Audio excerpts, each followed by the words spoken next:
It's 5 a.m. and this is WKYT This Morning. A Laurel County mother is in jail this morning after deputies say she left her 2-year-old daughter at home around drugs while her husband got high. Plus, police in Madison County are trying to figure out what caused a woman to die in a Native American church in Berea. Details on the investigation coming up.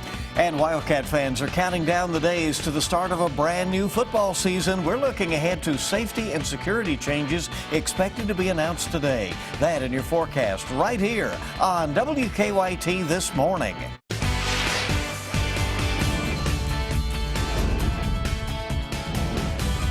This is WKYT This Morning. Rise and shine and good morning. Thank you so much for starting your day with us here on WKYT This Morning. I'm Andrea Walker. I'm Bill Bryant. We're going to make it a good Tuesday. Maybe the last of the real intense hot summer-like days before we begin to see the pattern change. Meteorologist Jim Caldwell is on duty in our First Alert Weather Center. We are certainly going to take a break from it for a little while here toward the end of the week, but we're going to go through a couple more days before we get to that sweet treat at the end of the week. 70 right now in Lexington, 66 down in Danville, and it looks like Danville is the coolest spot you're going to find anywhere across parts of central or eastern Kentucky here this morning. Forecast for today, you see that high comes in around 90 degrees and a very small chance of a shower or a thunderstorm today. Keep that in mind as well. Very isolated. You can kind of see some of that going on in the background there. Then we go rolling into your Wednesday, and again another day that's going to include more heat and some of the humidity that we've gotten so used to here recently, but will increase our chances of showers and storms on Wednesday as well. You can kind of see it blowing up behind me there, and the daytime highs will start to tumble. It's a process we're really going to like around here. I'll track more of it coming up in just a few minutes. And we'll see you shortly. Thank you, Jim. Now to our top news headlines. Deputies in Laurel County say a mother allowed her daughter to stay in the house while her husband got high. Anna Burdett is charged with child endangerment and wanton endangerment, but she says she stayed in the home because she was afraid of her husband. WKYT's Victor Puente is at our live desk with details on this ongoing investigation. Victor? Well, deputies have charged Anna Burdett with wanton endangerment and criminal abuse. This comes a week after her husband was charged with smoking meth around their 2-year-old. Burdett spoke to us from the Laurel County Detention Center. She says she stayed in the home because her husband, Benjamin Burdett, was abusive. She told us he did meth in the home. She says she tried to keep her child away from it. Deputies say the child was found in a home where medications, chemicals, and meth pipes were accessible, and now they're waiting on toxicology results for that toddler. But I shouldn't have been so stupid as to stay with him as long as I did. I love that baby more than anything. Benjamin Burdett was arrested last week and charged with wanton endangerment and cruelty to animals. Police say a veterinarian had to euthanize 2 dogs because he had likely fed them meth. Anna Burdett was arrested in May on an unrelated case. Deputies say at that time she admitted to smoking marijuana while her toddler daughter was in the home with her. At the live desk, Victor Puente, WKYT. Victor, thank you. Later today, a man accused of shooting and killing a 15-year-old Scott County girl will be facing a judge. Michael Davidson will be arraigned this afternoon in Georgetown in connection to the murder of Morgan Penn. Family members say Penn was at a sleepover in the Packers mobile home park and stamping ground when bullets fired from outside of the home hit and killed her. WKYT News has confirmed with the Department of Corrections that Davidson was out on parole for a drug trafficking charge out of Fayette County at the time of this shooting. He is scheduled to appear in court at 1 o'clock this afternoon. Investigators are trying to figure out what led up to a South Carolina woman's death in a Kentucky church over the weekend. Lindsay Poole was found dead in a Native American church in Berea on Sunday. Kentucky is one of few states that allow registered Native American churches to use baklava as a sacrament. People from all over come to the Commonwealth to find spiritual enlightenment. Users say baklava, the hallucinogenic tea, brings enlightenment. Investigators do not know if Poole drank the tea. So far, police have not filed any charges. A man accused of killing a young mother and dumping her body in a river last month says he's not guilty. Last week, Clark Smith pleaded not guilty in district court to murder, abuse of a corpse, and tampering with physical evidence. He did the same thing yesterday in Barron County. State police say Smith killed Kristen Edwards at his home in Cave City, then dumped her body in the Green River. Smith is scheduled to be in court again on November 21st. A Southern Kentucky man is facing a long list of charges after at least 4 thefts. The Whitley County Sheriff's Office says Isaiah Canada broke into multiple vehicles near the High Top boat ramp parking area on Sunday. Deputies say in one case the victim reported being robbed at knife point, and they think there could be more thefts. They're asking anyone who was at the boat ramp Saturday or Sunday and had their vehicle broken into to contact the sheriff's office. Time now 5:05 here on WKYT this morning. 2 Southern Kentucky county officials facing a long list of charges say they are not guilty. Earlier this month, Clay County Judge Executive Joe Asher and County Road Foreman Buford Jarvis were indicted on abuse of public trust, bribery, and possession of forged instrument charges. Investigators say the 2 men used public money and equipment to do work on homes and then pocketed the cash. Asher and Jarvis both pleaded not guilty in circuit court. The 2 will be back in court in December. A community is mourning 2 beloved nuns found murdered in their Mississippi home last week. Mourners remembered Sister Paula Merrill and Sister Margaret Held at a service in Jackson, Mississippi. Merrill was a member of the Sisters of Charity of Nazareth based in Nelson County, Kentucky. She will be buried near the congregation's headquarters. Both women served as nurses at a clinic in Mississippi. They dedicated their lives to just doing the little things that so many people in this world just don't do for one another, total strangers. Police arrested Rodney Sanders over the weekend. Investigators say he confessed to killing the women, but police say they don't know why he targeted them. Well, a few tiny pests at an eastern Kentucky restaurant are causing one big problem. Chen's Asian Buffet in Breathitt County had to temporarily close after a video was posted online showing cockroaches crawling on the floor and walls there at the restaurant. The county's health environmentalist ordered the restaurant shut down and that they hire an exterminator. It reopened Saturday after it passed an inspection. Roaches can spread bacteria, by crawling over food, things. So it's best to go ahead and take care of these before they do, continue and get worse. This was the first pest complaint made against the restaurant. The manager has apologized. A Lexington company is fighting fire with fire, or in this case, mosquitoes with mosquitoes. Mosquito Mate has been developing sterile versions of the pest and releasing them into parts of the city. The mosquitoes released are males which do not bite. The company has been conducting trials near Commonwealth Stadium targeting female Asian tiger mosquitoes. The company says that trial reduced the mosquito density in the area by 80%. It's species specific. So unlike chemical pesticides that can affect non-targets, things that we see as beneficial, so butterflies, honeybees.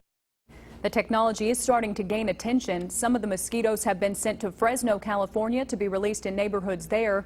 Mosquito Mate is currently in the trial phase. They're hopeful they will soon receive necessary licenses and approval, allowing them to offer the technology commercially to individuals. All right, we'll see if this can be solved from right here in Lexington, right? Sure would be nice. The Zika concerns and so on.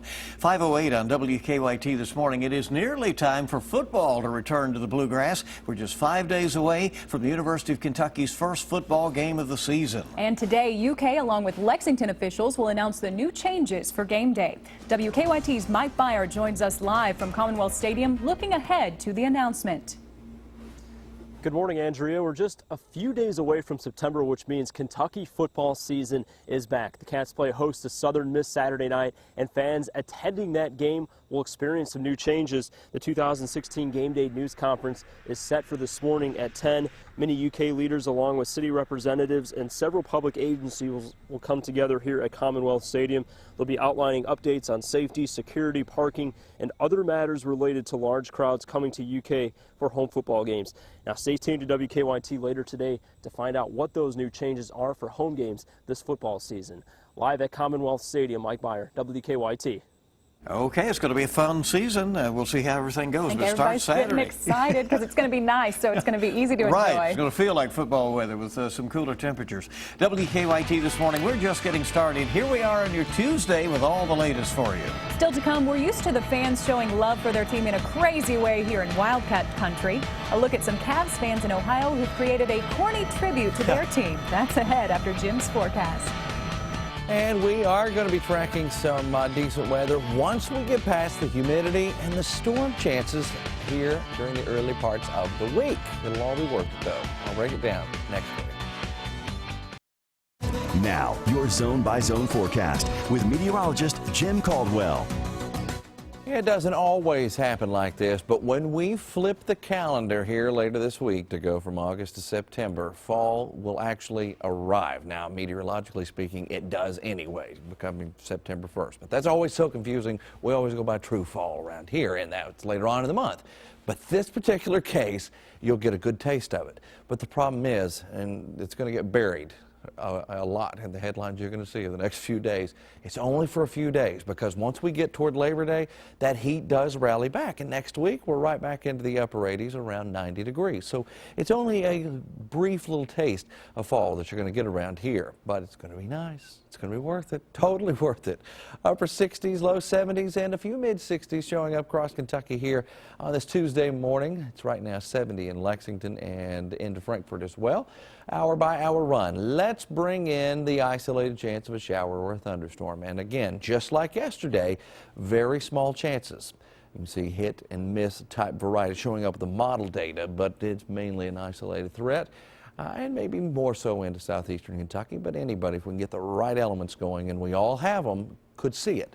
The thing is, what's happening today is there's a little dry air trying to filter in.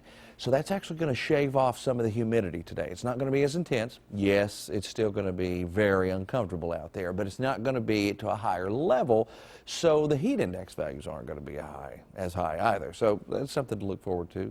You're not going to have a 99-degree heat index, about 95. So there you go. That's your change. By the time we get into your Wednesday morning, we're in the mid and upper 60s again, and look what's happening. More organized chances of showers and thunderstorms. But out ahead of the front on Wednesday, which is tomorrow, we're still in the upper 80s, close to 90.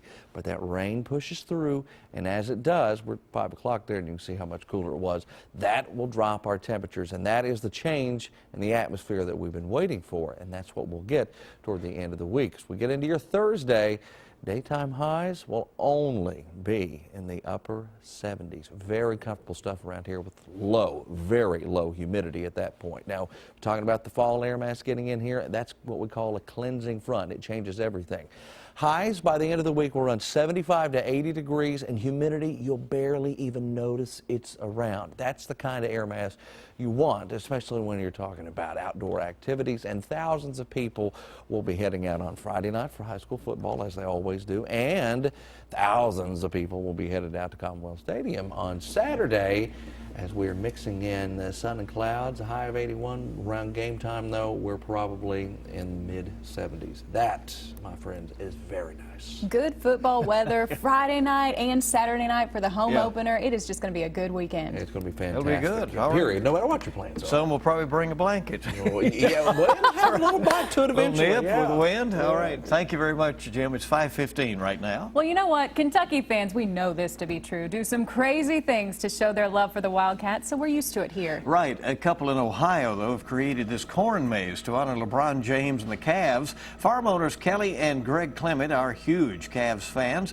and they decided to create the maze after the Cavs won their historic NBA title this summer. The maze shows LeBron's image next to the words homegrown hero.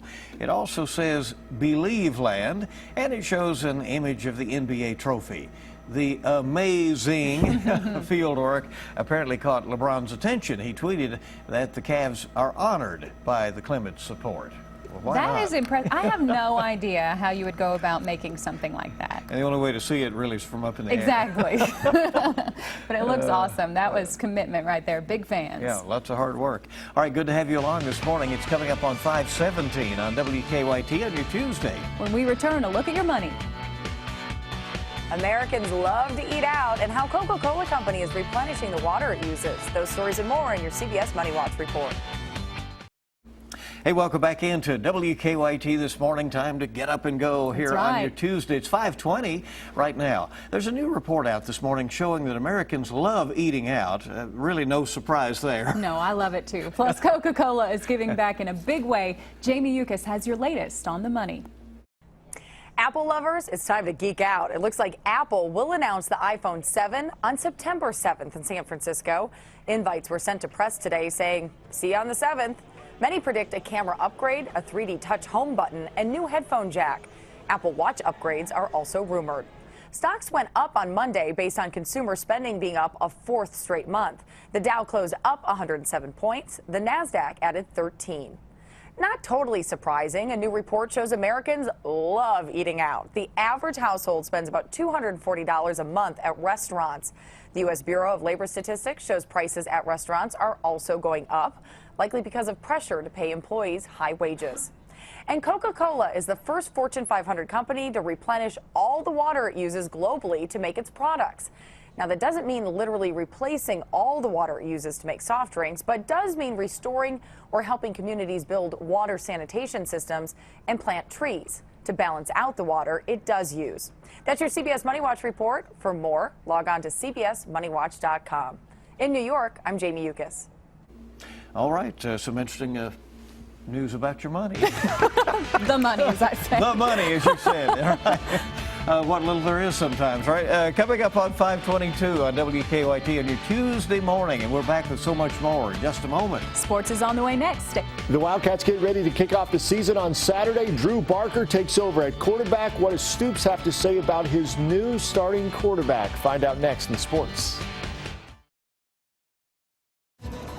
We'll have more heat and a few chances of showers and thunderstorms out there today, but right now everything is nice and quiet, but we are still in the upper 60s, low 70s throughout most of the area here, so a bit of a sticky start to the day. Let's look forward, though. Let's look all the way toward the end of the week and into the weekend. We are going for the UK football forecast, and this one looks like a fantastic one weather-wise. Now, let's get you up to date on sports.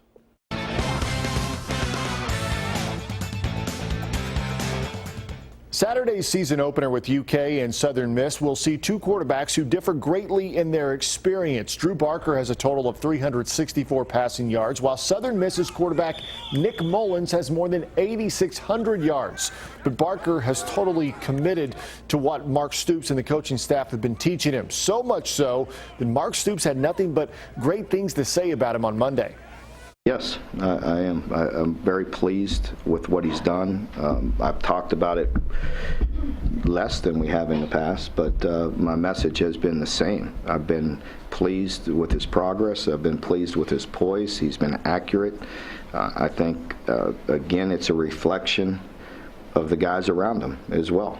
It's hard to play quarterback when you're inexperienced all around you, so I think we're better across the board, and I think certainly have been very pleased with Drew in the progress he's made. Now, as for Southern Miss, the Golden Eagles will have a big-time player at quarterback, like we said, Nick Mullins. He's hit for 63% of his passes last season for nearly 4,500 yards and 38 touchdowns to only 12 interceptions. This game could potentially be a shootout. You never know, but USM coach Jay Hobson thinks that it could go the distance. You always like a fast start. I don't think anybody doesn't, but the reality is we know it's going to be a 60-minute ball game. Anytime you're playing a team of that caliber of Kentucky, that you know it's going to be a war, and you know that you got to play 60 minutes in order to be successful. They're a very multiple football team. I think a well-coached football team. Yeah, that's the best way to put it. So yeah, we have a big challenge, and certainly a team that we know is going to test us. And that first test of the season against Southern Miss is coming up Saturday night, 7:30 kickoff at Commonwealth Stadium. It will be televised by ESPNU. That's a look at your morning sports. We'll have much more from the Wildcats later today at 6 and again at 11 o'clock. Have a great day.